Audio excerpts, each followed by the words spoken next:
Hi everyone, I'm here at the ACE exhibition in London today, talking to some of the cosmetic industry experts about the importance of patient selection.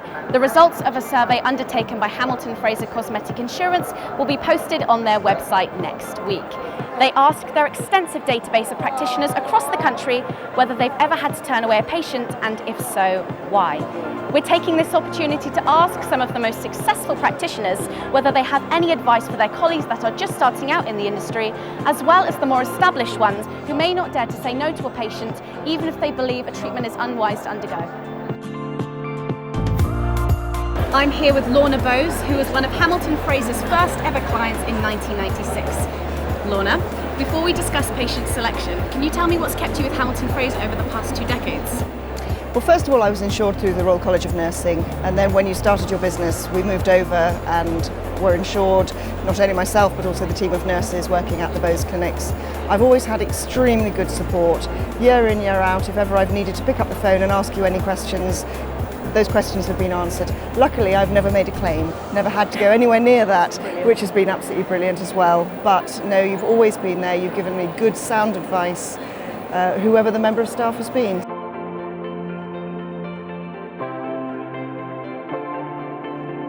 I'm here with Liz Bardolph, co-founder and the first president of the BACN. Liz is talking about the importance of consent here at the ACE today. Liz, how much information would you say is enough for a valid consent process?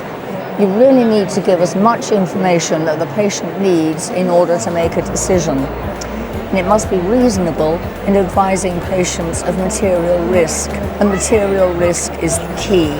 So don't bombard the patient with information that's really not required. Some practitioners may struggle to say no to a patient. Do you have any advice for that? Yes, I do. Use tact. I think that's the most important thing. I think many of our patients are already vulnerable, and some of them have lowered self-esteem, so you really don't want to destroy that any further. So use tact. Good communication skills are essential. They really are. As healthcare professionals, we are under no obligation to treat everybody that comes in through the doors. So, you can say no quite legitimately and admit that you cannot meet their expectations. I'm here with Dr. Sangita Singh, who's giving a presentation on the red flag patient here at ACE tomorrow. Dr. Singh, so what is a red flag patient? Okay, so a red flag patient is a patient that we really shouldn't be treating. So there are lots of different types of red flag patients, and sometimes we can do more harm than good when we treat people, and that's something that as a doctor, ethically I can't do, because it is all about doing no harm, and we always want to bring benefit to our patients. So red flag patients are really the patients we need to be screening out and leaving enough time for their consultation to make sure that we're not doing any harm for them, but also for ourselves, because these are the people who are then going to possibly bring legal cases against us. And when do your alarm bells start ringing? So I think there are different types really of red flag patients. I think the main one is the patient with body dysmorphic disorder. Now what that is that's somebody who is really very fixated on what most of us would consider a very normal appearance, and it really does affect their day-to-day life. So that is something that we absolutely should not be treating, because actually what is found in the literature is that actually when you do treat those patients, 95% of them actually either stay the same with their symptoms or they actually get worse. So we don't want to be treating them because we're actually doing harm if we do.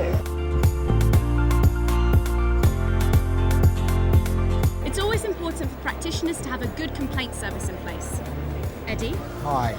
Hamilton Fraser are leading the way with a new cosmetic redress scheme this year. Can you tell us how the scheme will work? Yeah, so in a nutshell, all practitioners will need a formal complaints policy, a written down complaints policy which they will be able to hand to their patient. If there is an issue with service or how the procedure has been performed or anything like that, then the patient has to go through the formal complaints issue with the practitioner, but at the end they must be given an opportunity to take that complaint to an external redress scheme, which will be the Hamilton Fraser scheme.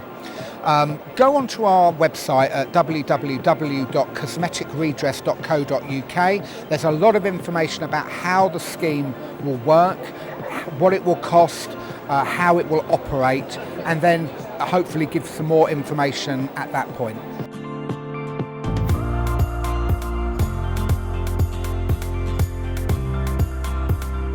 Hamilton Fraser love meeting with practitioners and consultants at major industry events throughout the year, as it gives us a chance to talk face to face. We love the chance to educate practitioners in industry best practice in person and hope that you found the advice useful. Today is Hamilton Fraser's 20th anniversary, and to celebrate we've invited our friends and industry colleagues to have a toast with us. For those that we didn't get to meet, please visit our website for lots more useful resources at www.cosmetic-insurance.com.